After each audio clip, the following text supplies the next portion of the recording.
नमस्ते, मैं नियति कुमारी। आज आधुनिक भारत के निर्माण में डॉक्टर भीमराव अंबेडकर के विचारों की प्रासंगिकता निबंध के बारे में बताऊंगी, जो उपशास्त्री द्वितीय वर्ष के सिलेबस से लिया गया है।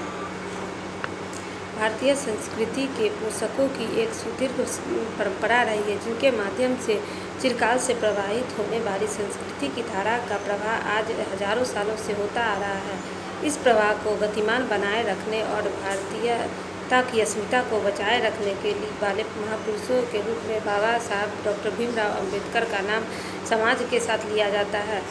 डॉक्टर अंबेडकर 19वीं शताब्दी के उन महापुरुषों में एक हैं, जिन्होंने भारत की अस्मिता की रक्षा के लिए न केवल अपने समाज से संवाद कायम करने के लिए कड़ा रुख अपनाया, अपितु जरूरत पड़ने पर आंदोलन का रुख भी अपनाया। ऐसे बाबा साहब की ऊर्जा का प्रभाव हमारी सामाजिक समरसता में बखूबी देखा जा सकता है। डॉक्टर अंबेडकर भारत की स्वतंत्रता को लेकर काफ़ी चिंतित थे और कहते थे कि अपने देश के लोगों की भूमिकाओं के कारण ही भारत पूर्व में गुलाम हो चुका है। इतिहास को स्मरण करते हुए डॉक्टर अंबेडकर कहते हैं कि यह तथ्य मुझे और अधिक व्यथित करता है कि न केवल भारत ने पहली बार स्वतंत्रता खोई है, बल्कि अपने ही कुछ लोगों के विश्वासघात के कारण ऐसा हुआ है। सिंध पर मोहम्मद बिन कासिम के हमले में राजा ताहिर के सैन्य अधिकारियों ने मोहम्मद बिन कासिम के दलालों से रिश्वत लेकर अपने राज्य के पक्ष में लड़ने से इनकार कर दिया था।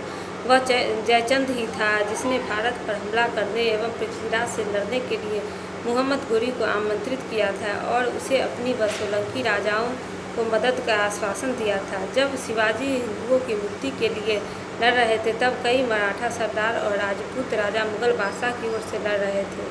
जब ब्रिटिश सिख शासकों को समाप्त करने की कोशिश कर रहे थे, तो उनका मुख्य सेनापति गुलाब सिंह चुप बैठा रहा और उसमें सिख राज्य को बचाने में उनकी सहायता नहीं की। सन 1857 में जब भारत के एक बड़े भाग में ब्रिटिश शासन स्वतंत्र युद्ध की घोषणा हो गई थी, तब सिख इन घटनाओं को मूक दर्शकों की तरह खड़े देखते रहे।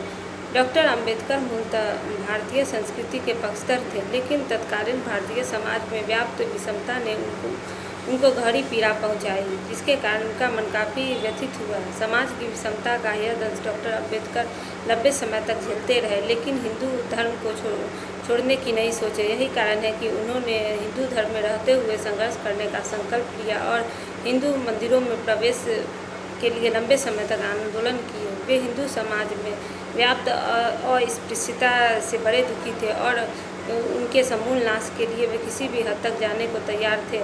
लंबे समय के संघर्ष के बाद उनका मन काफ़ी पीड़ित हुआ और अंत में उन्होंने धर्म परिवर्तन करने का निश्चय किया।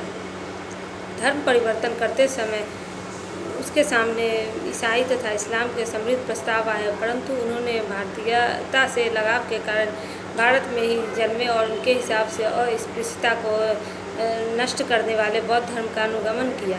आधुनिक भारत के निर्माण में अंबेडकर के बहुआयामी विचार है, जिन्हें अनेक बिंदुओं से देखा जा सकता है। जैसे उन्होंने दलितोद्धार संबंधी विचार प्रस्तुत किए।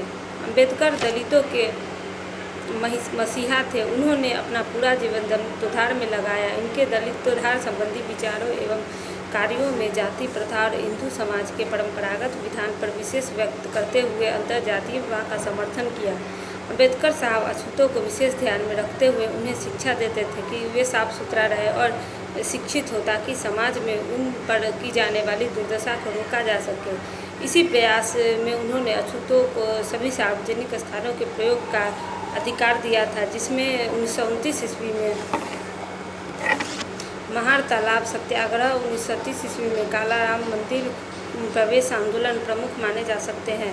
अंबेडकर साहब जाति व्यवस्था, उच्च नीच जैसे पदों का जन्म से आवंटन जैसी अतार्किक परंपरा की समाप्ति के समर्थक थे। आगे वे सामाजिक आर्थिक विचार के पक्षधर थे। सामाजिक विचारों में अंबेडकर ने जाति प्रथा पर प्रहार किया, जिस व्यवस्था की उपस्थिति ने समाज में असमानता, अछूतों के सम्मान की उपस्थिति दर्ज करा दी है। इसलिए उनका मत था कि अगर ये परंपरागत जातिवादी व्यवस्था का उन्मूलन हो जाता है, तो समाज को विकास के उच्च पायदान पर देखा जा सकता है। आर्थिक विचारों में इनका मानना था कि औद्योगिकरण और शहरीकरण की स्थापना से इन समाजों में रहने वाले लोगों के जीवन स्तर, स्वास्थ्य स्तर, शिक्षा स्तर जैसी आवश्यकताओं की प्राप्ति बड़ी आसानी से हो सकती है। आगे वे राजनीतिक विचार पर बल देते हैं। अम्बेडकर एक सच्चे राष्ट्रभक्त थे। उन्होंने मार्क्स के क्रांति संबंधी दृष्टिकोण का समर्थन करते हुए संवैधानिक शासन में आस्था व्यक्त की।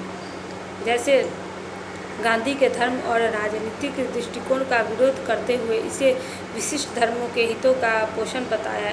उन्होंने संसदीय शासन प्रणाली का समर्थन करते हुए लोकतंत्र में अगाध आस्था व्यक्त करते हुए संविधान के मौलिक अधिकारों को संविधान की आत्मा की संज्ञा दे डाली। इसके अलावा वे एकात्मक व सहकारी संघवाद के समर्थक थे। अगर राष्ट्र की एकता और अखंडता की तरफ देखा जाए तो उन्होंने भाषाई आधार पर राज्यों के गठन का भी विरोध किया था।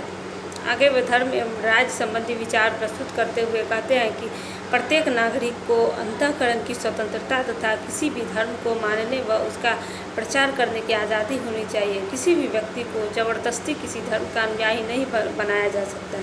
जैसे बच्चों की शिक्षा धार्मिक का उत्तरदायित्व 16 वर्ष की आयु तक उनके माता पिता की जिम्मेदारी है। आगे वे कहते हैं कि किसी भी व्यक्ति पर ऐसा कोई कर नहीं थोपा जाना चाहिए जिससे प्राप्त